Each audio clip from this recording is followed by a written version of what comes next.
Future sea level rise is an incredibly difficult problem from the point of view of officials with responsibility for managing foreshores. The huge difficulty is that we don't know everything we need to know. What we do know seems pretty daunting, including the fact that this is a hazard which will continue for centuries to come.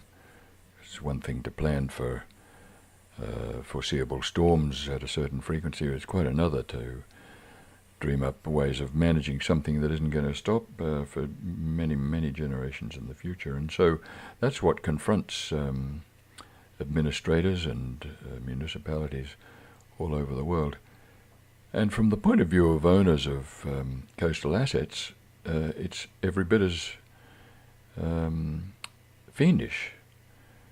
This problem we know has started, and among the things we know, it's not going to let up for many hundreds of years into the future. So in this short video, I'll just summarize a few of the things that we do know about this and indicate some of the ones we don't, and how coastal management needs to be guided by sound principles.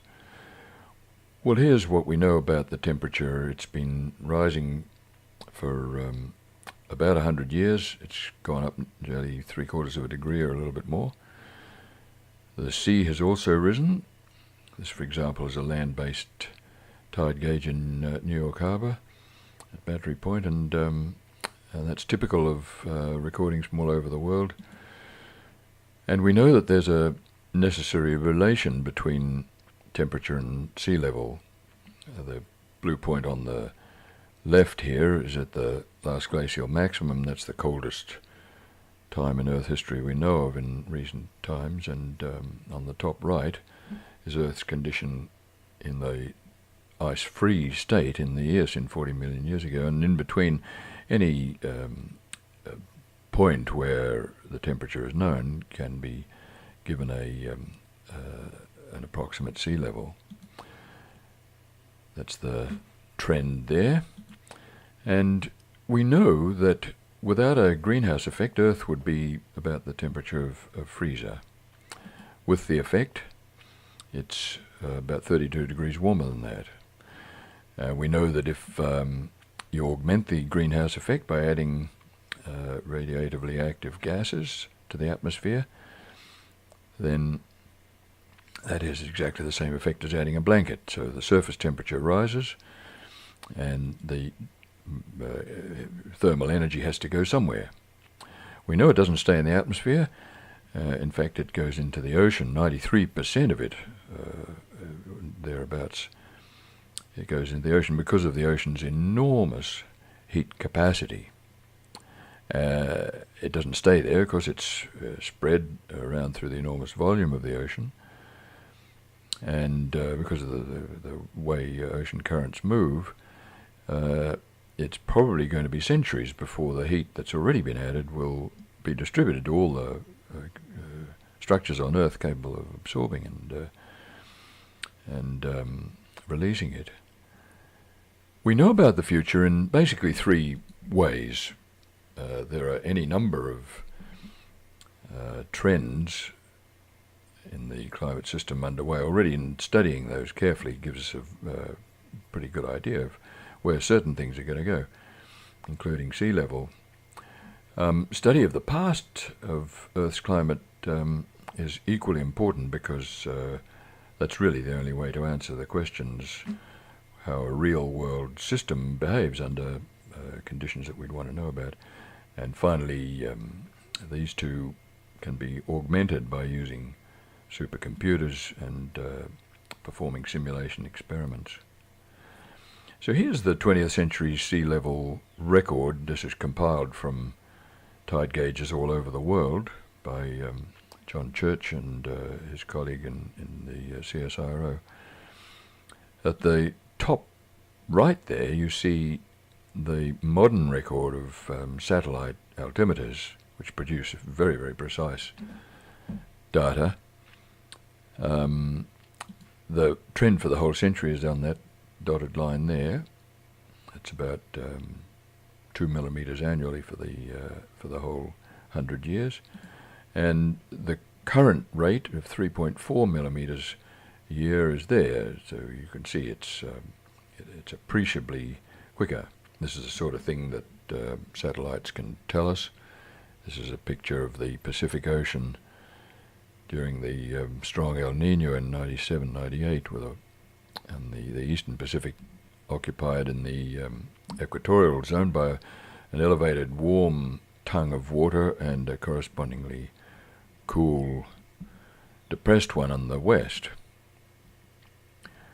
So to go to the past now, this is a record of the era we know as the Holocene. It's roughly the last 10,000 years or so, and this is about the time humans were first learning to live in settlements and farming. And you can see the sea level hasn't changed really more than a couple of metres in all that time, and in the last couple of thousand years it's been almost rock steady. That's the current rate, that red line there, for comparison. Looking further back still, right back to the last ice age, this is the record of the whole transition from the Ice Age to the Holocene. So the sea rose a total of 120 metres. It took about 10,000 years to do that. But it wasn't even. As you can see, there are steps and halts in that process. Particularly interesting is this one that happened about 14,000 years ago, called Meltwater Pulse 1A by geophysicists, where the sea rose about 20 metres in a few centuries. So the lesson we can take away from this record is that over the 10,000 years, the sea rose a total of 120, that's 1.2 metres a century. It kept it up for 100 centuries, and that's 4 times the current rate. At the peak, it was 12 times the current rate, and it kept that up for nearly half a millennium. Of course, that meltwater didn't come from the ice sheets that have survived. That's the great Laurentide ice sheet that covered most of North America then. There was another one on Eurasia, and those were the main contributors. So post-glacial melting isn't much of an analogue for our current predicament. It merely tells us how fast ice sheets can melt. If we want a better analogy, we go a bit further back. This is a record of 4 glacial cycles taken from ice cores.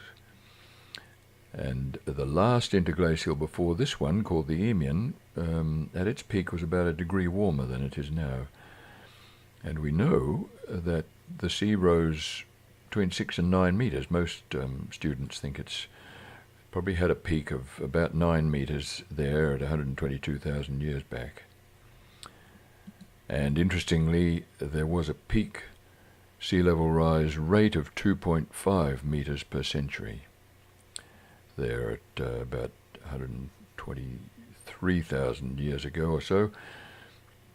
And that water did come from the 2 vulnerable ice sheets that we have now. This is in recognition of the fact that the Eemian, of course, was a natural event, and the greenhouse gases were very different. The pink line is CO2, the yellow one is methane, and you can see that the peak CO2 wasn't above 290 in the Eemian. That's where it is now, and the methane is off the chart. That's the rate of rise at the end of the Eemian, and that's the rate of rise today, which is about 200 times quicker. So we can only say that the Eemian is a useful analogy in the sense that it tells us how fast sectors of the Greenland and West Antarctic ice sheet could release meltwater, but we don't actually know what forcing is necessary to make them do that. So we really can't say much about the timing of what's lined up for our grandkids and their grandkids. It's important to understand that the Earth is in a thermal state which is not in balance. Heat disappears into the ocean, but it does it in a certain way. The surface ocean is 100, 200 meters deep typically, is stirred by wind and waves, and heat is exchanged in that layer and the atmosphere quite readily. But the deep ocean, below about 700 meters, contains most of its thermal capacity, and due to the way currents work, all of the additional heat eventually makes a passage through the deep ocean. As far as the heat capacity of the ocean goes, this is a useful way to conceptualize it. If you took all the heat that resides in the atmosphere now, it would fit into 10 feet of the ocean surface. So the ocean holds really thousands of times as much heat as the air, and the air temperature is really not a good record of how much heat is being stored in the surface systems. So keeping that in mind, we can say this, that the current greenhouse forcing is at least an order of magnitude greater than any natural ones that we know of, and that as more is discovered over the last 30 years or so about ice sheet behavior, each discovery seems to be telling us something more about their capacity for unstable behavior. For example, this is a recent study of the GRACE satellite data. These satellites are set up to measure the Earth's gravity field continuously. They've only been flying for 7 or 8 years by the time this study was done, but those two trends are pretty clear. The Antarctic one is less clear because the ice sheet is so huge. Different sectors of it behave differently. But in Greenland, apart from the annual ups and downs, that trend is shaping up to be like an exponential one. It may, with more data, it may or may not turn out to be that, but it does seem to be accelerating. And if it is, then sooner or later we are going to encounter an unstable situation in Greenland. This is the ice sheets that we need to be concerned about. The total volume of the Antarctic ice, about 30 million cubic kilometres, would raise the sea 57 metres if it were all to melt. Greenland would be good for 6 or 7. Of course, 30 years ago, nobody dreamed that this was something we need to worry about. As for future projections, they're really all over the place. The IPCC up until now hasn't felt capable of reckoning the future apart from the thermal expansion of the ocean, which is not satisfactory at all. Stefan Rahmstorf at Potsdam has made a specialty of this, and this is one of his latest estimates. He believes that we should be contemplating between 3/4 of a metre and close to 2 metres by 2100. But everything depends on what we do in the meantime, and so you can see the degree of uncertainty that's allowed even by an expert. We need also to keep this in mind, that it actually doesn't take a lot of sea level to devastate a low-lying piece of land. The folks who are living in coral atolls are experiencing this already, but it's equally applicable to low-lying mainlands like deltas and embayments and barrier islands. If this quantity is small, that is to say the shore profile is low, then the quantity on the left there is large. In other words, salt water invades the land hundreds and hundreds of meters for every few centimeters of sea level rise. In summary, we could say with Jim Hansen that when Eemian sea level behavior is examined, It seemed to him that there's no discernible lag between temperature change and sea level. At Eemian rates of change, these two quantities vary pretty much in step.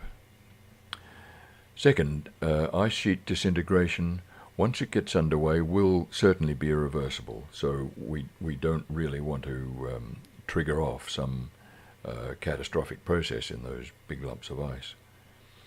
The third thing to say is that 2100 is not the end, although many of our deliberations would give the impression that it is. This is set to go on for centuries and centuries, particularly if we don't take action rather soon. And finally, most students of the problem are feeling increasingly doubtful that unless our current policies change very soon and very much, we're not going to be able to stick to a 2-degree limit, and that we may eventually face 4 degrees or more. And that would guarantee sea level rise in tens of meters somewhere down the track, which our descendants would very, very much regret, and that's exactly what we should be aiming to prevent on their behalf. And finally, it's worth noting how government policies all over the world are confused. In my own country, a fossil fuel-rich country, we export nearly 300 million tonnes of coal, which, when it's burned, would make about 3/4 of a gigaton of carbon dioxide, and the country is very keen to double its exports within a decade or so. That would give us about 1.5 gigatons of CO2, and we would rank then among one of the world's major emitters. So to the extent that our officials are concerned about this problem, or say that they are, we're reaching out one hand to hold back the tide, and with the other one, we're bringing it on.